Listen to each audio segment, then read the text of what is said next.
Hey y'all, welcome to GM Gourmet. Today we are going to be making nectar syrup. A lot of people don't know nectar syrup, but it is a flavoring syrup that's pretty common in New Orleans. Probably the most common way you'll see it used is in nectar snowballs. Start by pouring in 1.5 cups of water into this saucepan over high heat. We'll get that boiling.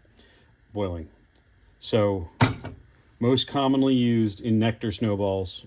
And to those of y'all that don't know what a snowball is, it's similar to a snow cone that you might see in other areas with much, much finer ice. Melts a lot more easily. You can scoop it with a spoon. You don't need to crunch it. It scoops really, really easily. Or it melts quickly enough that you can really kind of drink as you scoop with your spoon. And this is a flavoring that is probably one of the top 10 most common flavorings for those, if not higher. Maybe probably top 5. I'm not the food historian on this, but I know that it's a really common thing. So next I'm going to add in 3 cups of sugar. Yes, that is a lot of sugar. And we are going to get to stirring these to incorporate them. So while I stir, we'll talk a little bit. So snowball is the most common way you'll see nectar syrup flavoring used, but historically, probably it was most commonly used as a syrup flavoring for sodas, specifically to be used in nectar floats, which would be similar to a root beer float, a nectar soda with a dollop of vanilla ice cream in it. So the things that make nectar syrup what it is, almond and vanilla flavors in equal proportions. The most traditional, most common nectar syrup, maybe not even most traditional, but most prevalent, and going back, nectar syrup recipes. You can buy bottles of nectar syrup flavoring, and it's sugar, vanilla, almond. That's what is there. Sometimes you'll go to a snowball stand that makes their own, and they will have a more complex flavor. It's still very strong on the almond and the vanilla, but it's got more complexity. And I think a lot of times that comes from honey. And I did some research. Picayune Creole Cookbook. I'll throw up the recipe there. This is a pre-1900, so we're talking probably from sometime in the middle 19th century recipe for nectar syrup, when it was heavy on the spirits, and it's still today used in cocktails, but the spirits aren't an integral part of it. That historical recipe has the vanilla, but it also has some other things. Honestly, some things that I don't know what they are. We have storax, and there was something else. I'm sure you'll see it in that recipe there. But it had honey in it. And I knew when I picked up hints of honey in a snowball recipe, a snowball nectar syrup, I was like, oh, I think this has honey in it. I knew it had to have that. And another thing I saw in that historic recipe was the orange flower water. So we're going to add that as well. And right now that the sugar is starting to, actually I'll wait. But yeah, once that sugar's dissolved, I'm going to put that honey in. Maybe I'll do that while it's boiling. So y'all don't have to watch this whole thing boil. I'm going to sit here and stir this until that's clear, and let it boil. And I'll see y'all back here in 6 or 7 minutes. All right, we are to the point right now where this is up to a boil and that it's just starting to look clear. All of the sugar just got dissolved right as it boiled. So I think this is actually the quantity of sugar that is about the maximum capacity that this amount of water can hold. Basically, we've made a really strong simple syrup here. Similar recipe for making simple syrup, except I would do equal quantities. So right now, I'm going to go ahead and add in all of this honey. This is 2 tablespoons of a good quality honey.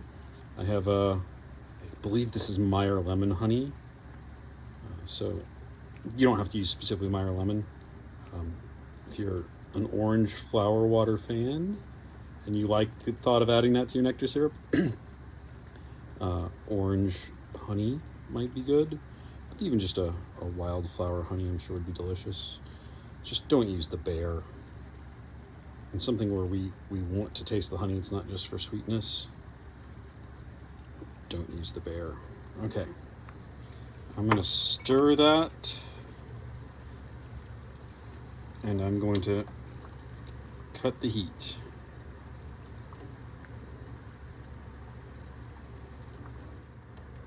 All right. Make sure this is well stirred, and then I'm going to just let it cool. We don't want to add our orange flower water, our vanilla, our almond, and food coloring until this is cool. The food coloring probably wouldn't get hurt by the heat, but the delicate flavors of these pure extracts, and I guess that's technically a pure extract. It's just an extract in water as opposed to in alcohol. Those oils, the alcohol, that's a fine balance there that I don't want to ruin by putting in something that's still boiling hot, and I'm not going to be able to use it like this anyway. So I'm just going to let that cool, and I'll see you all back here in 20-25 minutes.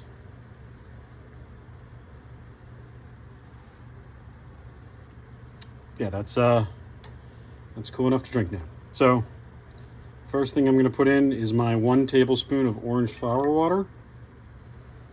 And then I will add my 2 tablespoons of almond extract.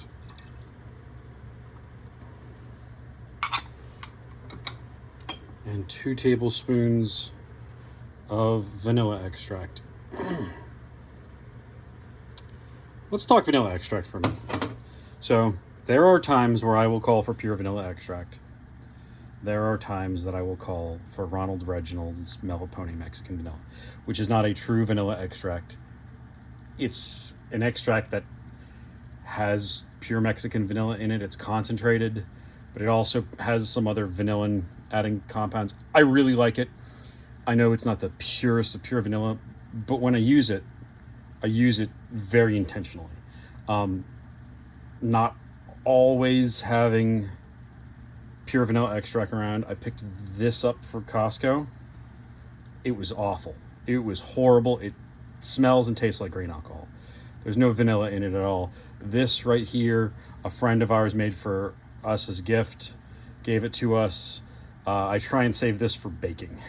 This is really good stuff. Or if I'm going to actually be consuming it like straight, like a cocktail, I've used this, and I thought, well, this is kind of like a cocktail. So this homemade stuff is what I used. So I'm going to stir all these different things together. You can see the high level of sugar in there swirling around. So it might take a bit of stirring to get this all mixed. And this is what nectar syrup looks like in its elemental form, but I have never seen nectar syrup this color outside of my own pot. Tastes pretty good. Red food coloring. That's always what's in it. I start with 2 drops. Depending on the vanilla and the almond extract and the honey, sometimes 2 drops is enough. It is rarely enough, but it is enough. So I do 2 drops. I stir that in. I judge the color.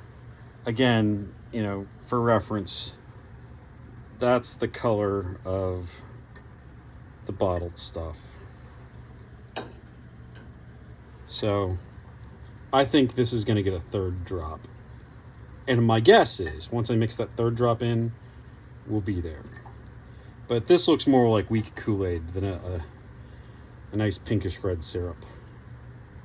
Oop, 2 drops went in, so it is what it is. If it's very red and it looks like blood, save it for Halloween. No, it'll be fine.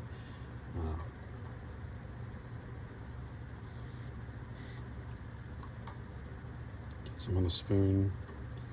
Honestly, they might have been small drops. I might go 1 more. It's food coloring. Feel free to not add it. I can't not add it just out of, you know, you eat with your eyes first sort of thing. Well, it's not going to taste like nectar to me if it's not pinkish red.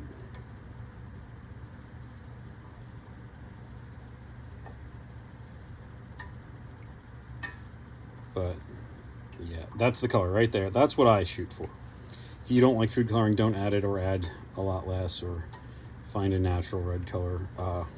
The original coloring for this was a red beetle. That was what they would put in.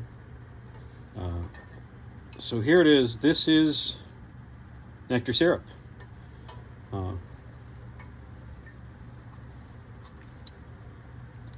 The almond flavor comes really strong, but it's not hiding the vanilla flavor. The vanilla is really good. The honey, let me tell you, the honey really adds something to this that the more complex nectar syrups, craft ones from snowball stands, tend to have. That the bottle stuff is missing. So the original nectar I mentioned is it's an old product that was alcoholic, probably lost its alcohol during Prohibition, and the Katz and Best Off Pharmacy, K&B drugstores, as those of us that knew them later in their existence would call them, was famous for serving nectar sodas and nectar floats in their soda counter. Soda jerk would put some of this in, jerk some soda water in, presto. And during Prohibition, I think that's when the alcohol left and the current recipe came. It was made by the Lyons Company, Lyons, which I don't know, probably before I was born, went out of business, and this became the realm of more local. You know, it's not hard to make. So the snowball stands themselves would make it rather than buying from Lyons companies. The few soda fountains left would make it themselves instead of buying from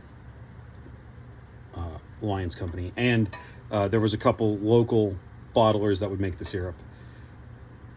The Lyons Company was sugar, water, vanilla extract, almond extract. That's their entire recipe.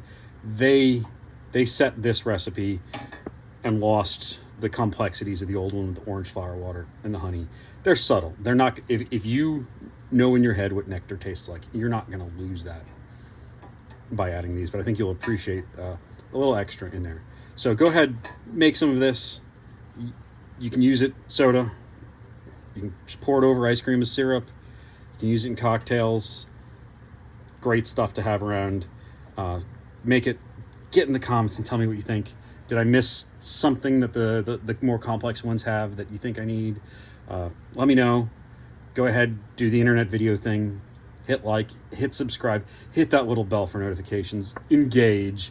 Those things cause the internet machine to whir to life and show you more videos like this because it knows you like this, and tell me to make more videos like this. So, thanks for watching. do those internet video things. And I'll look forward to seeing y'all on the next video. Thank you. Bye.